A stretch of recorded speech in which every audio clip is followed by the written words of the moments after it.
আসসালামু আলাইকুম এভরিওয়ান, আশা করি আপনারা সকলেই ভালো আছেন। আজকে আমি আপনাদের দেখাবো কিভাবে একটি ফাইবার গিগ এডিট করতে হয়। ফাইবার গিগ এডিট করার সময় আমরা অনেক সমস্যায় পড়ে থাকি। আমরা কিভাবে এডিট করব, কিভাবে এডিট করলে আমাদের গিগটি র্যাঙ্কিং হারাবে না, এই নিয়ে অনেক সমস্যা। আজকে আমি আপনাদেরকে যে নিয়মগুলো বলবো সেটা যদি আপনি প্রপারলি ইউজ করতে পারেন তাহলে আশা করা যায় আপনার গিগটি র্যাঙ্কিং হারাবে না এবং ভালো একটা র্যাঙ্কিংয়ে যাবে পরবর্তীতে। চলুন শুরু করা যাক আজকের ভিডিওটি। আমাদের ফাইবার গিগটি এডিট করার জন্য আমাদের চলে যাবে আমাদের ফাইবারে। তাই আমরা কোনো ব্রাউজার থেকে ফাইবারটি লগ ইন করে নিব। আমরা চলে যাব ফাইবারে। ফাইবার থেকে আমাদের প্রোফাইলে চলে যেতে হবে।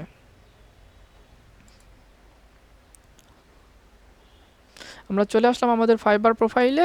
এখানে আমাদের গিগ দেখতে পাচ্ছি। আমার এই অ্যাকাউন্টে 2টি গিগ রয়েছে। এখান থেকে আপনি চাইলে নতুন কোনো গিগ ক্রিয়েট করতে পারবেন। যেহেতু আজকে আমরা কোনো নতুন গিগ ক্রিয়েট করতেছি না, আমরা আজকে দেখব কিভাবে একটি গিগ এডিট করতে হয়। আজকে আমি এই প্রথম গিগটি এডিট করব। আপনাদেরকেও দেখাবো কিভাবে প্রপার নিয়মে ফাইবার গিগ এডিট করতে হয়। এডিট করার জন্য আমাদেরকে এখানে 3 ডট অপশনে একটা ক্লিক করে দিতে হবে। এখান থেকে আমরা পেয়ে যাব এডিট অপশনটি। এখানে একটা ক্লিক করে দেব। ক্লিক করে দেওয়ার পর আমরা কিন্তু যখন একটা গিগ ক্রিয়েট করেছি তখন আমরা জানি একটা গিগের 5টি স্টেপ থাকে। আমরা এখান থেকে 5টি স্টেপ এডিট করতে পারবো। প্রথম যে স্টেপটা আছে সেটা হলো আমাদের ফাইবারের গিগ টাইটেল, ক্যাটাগরি এবং আমাদের এখান থেকে প্ল্যাটফর্মগুলো চুজ করতে হয় এবং ট্যাগগুলো চুজ করতে হয়। আজকে আমি আমার এই গিগটির ট্যাগগুলো এডিট করব। ট্যাগগুলো এডিট করার জন্য আমাদের এই ট্যাগ নামক সেকশনে চলে আসব। আপনারা যদি টাইটেল এডিট করতে চান, আপনাদের এখানে ক্যাটাগরি এডিট করতে চান, যা এডিট করতে চান এখান থেকে এডিট করতে পারবেন। আমি সেটাও দেখিয়ে দেব। তাহলে আমি আজকে আমার গিগের ক্যাটাগরিগুলো আগে এডিট করে নিই। আমরা আমাদের ক্যাটাগরিগুলো এডিট করে নিলাম।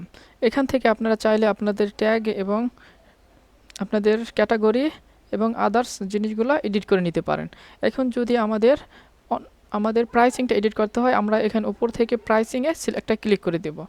এখান থেকে আপনারা আপনাদের প্রাইসিংগুলো এডিট করতে পারবেন এবং এভরিথিং আপনার এখানে যতগুলো দেখছেন সবগুলো এডিট করতে পারবেন।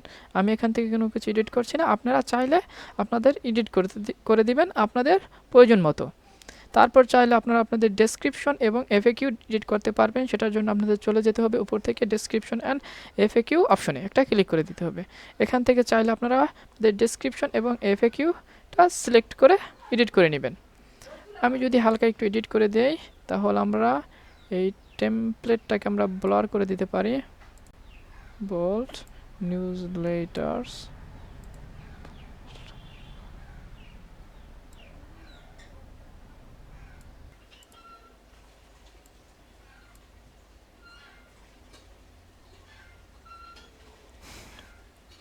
এখান থেকে আপনারা আপনাদের ডেসক্রিপশনটা এডিট করে নিতে পারবেন। এখন যদি চান আপনাদের এফএকিউ অপশনটা এডিট করবেন, তখন আপনাদের নিচে চলে আসতে হবে। এখানে আপনারা যতগুলো এফএকিউ সিলেক্ট করে দিয়েছিলেন সেগুলো দেখতে পাবেন। এখান থেকে আপনারা নিউ এফএকিউ এখানে একটা ক্লিক করে এখান থেকে নতুন করে দিতে পারবেন। চাইলে এগুলো ডিলিটও করে দিতে পারবেন। এখান থেকে ডিলিটে ক্লিক করলে আপনাদের এফএকিউটা ডিলিট হয়ে যাবে। এখন আপনারা যদি চান আপনাদের রিকোয়ারমেন্টগুলো এডিট করবেন, সেখানে তখন আপনাদের উপর থেকে রিকোয়ারমেন্টস এর অপশনে একটা ক্লিক করে দিতে হবে। ক্লিক করে দিয়ে এখান থেকে আপনাদের রিকোয়ারমেন্টসগুলো এডিট করতে পারবেন। এখন আসে আপনাদের গিগ ইমেজ যদি এডিট করতে চান তখন আমাদের এই গ্যালারি অপশনে একটা ক্লিক করে দিতে হবে। গ্যালারি অপশনে ক্লিক করে দেওয়ার পর আপনারা যতগুলো গিগের ইমেজ দিয়েছিলেন সেগুলো দেখতে পাবেন। আমি এখানে 3টা গিগ ইমেজ দিয়েছিলাম, আমি 3টা গিগ ইমেজ দেখতে পাচ্ছি। আপনারা যদি এগুলো এডিট করতে চান আপনারা এখান থেকে ডিলিট করে নতুন গিগ ইমেজগুলো দিয়ে দিবেন। আমি থেকে কোনো এডিট করছি না। সব কিছু ঠিকঠাক থাকলে আমাদের এখান থেকে সেভ একটা ক্লিক করে দিতে হবে। যেহেতু আমার সকল কিছু ঠিক আছে, আপনারা একটা চেক করে নেবেন। যদি সকল কিছু ঠিক থাকে তাহলে এখান থেকে একটা সেভ করে দিবেন। একটা সেভে ক্লিক করে দিচ্ছি।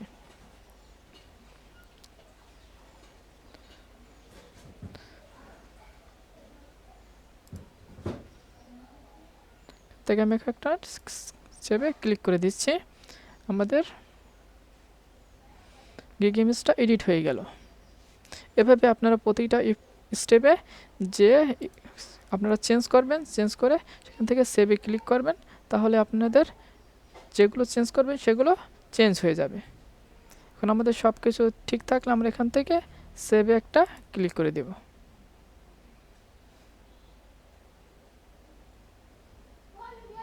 আমাদের গিগটা কিন্তু এডিট হয়ে গেছে।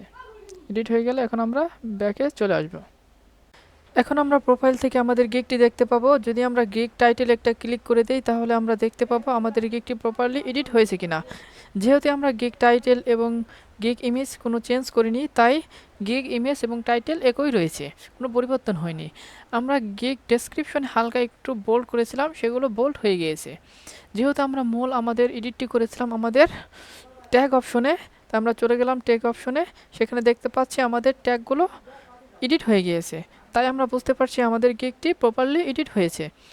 আমি আপনাদেরকে যেভাবে একটি গিগ এডিট করা দেখালাম, আপনি যদি ঠিক একইভাবে গিগটি এডিট করতে পারেন তাহলে আমি আশা করতে পারি আপনার গিগটি সুন্দরভাবে এডিট হয়ে যাবে, এতে আপনার কোনো সমস্যা হবে না। তবে আপনারা মনে রাখবেন সর্বদা যখন গিগ এডিট করবেন তখন আপনার গিগটি অ্যাক্টিভ থাকতে হবে। আপনি যদি গিগটি পজে রেখে বা ড্রাফটে রেখে এডিট করেন তাহলে সেটা আপনার গিগের জন্য ব্যাড ইম্প্যাক্ট ফেলতে পারে। তাই আমি আপনাদেরকে পরামর্শ দিব আপনারা গিগটি অ্যাক্টিভে রেখে গিগটি এডিট করবেন, এতে আপনার কোনো সমস্যা হবে না। আপনি যদি এই ভিডিওটি দেখে উপকার পেয়ে থাকেন তাহলে অবশ্যই ভিডিওতে একটি লাইক করে দিবেন এবং আপনার মতামতটি কমেন্ট জানিয়ে দিবেন। আর পরবর্তীতে কোন বিষয়ে ভিডিও চান তা অবশ্যই জানিয়ে দিবেন। আপনি যদি আমার এই চ্যানেলে নতুন হয়ে থাকেন আর যদি এখনও আমার চ্যানেলটি সাবস্ক্রাইব করে না থাকেন তাহলে অবশ্যই এখনই চ্যানেলটি সাবস্ক্রাইব করে পাশে থাকা বেল আইকনটি অন করে রাখবেন, যাতে পরবর্তীতে ভিডিও আপলোড দেওয়ার সাথে সাথে আপনার কাছে পৌঁছে যায়।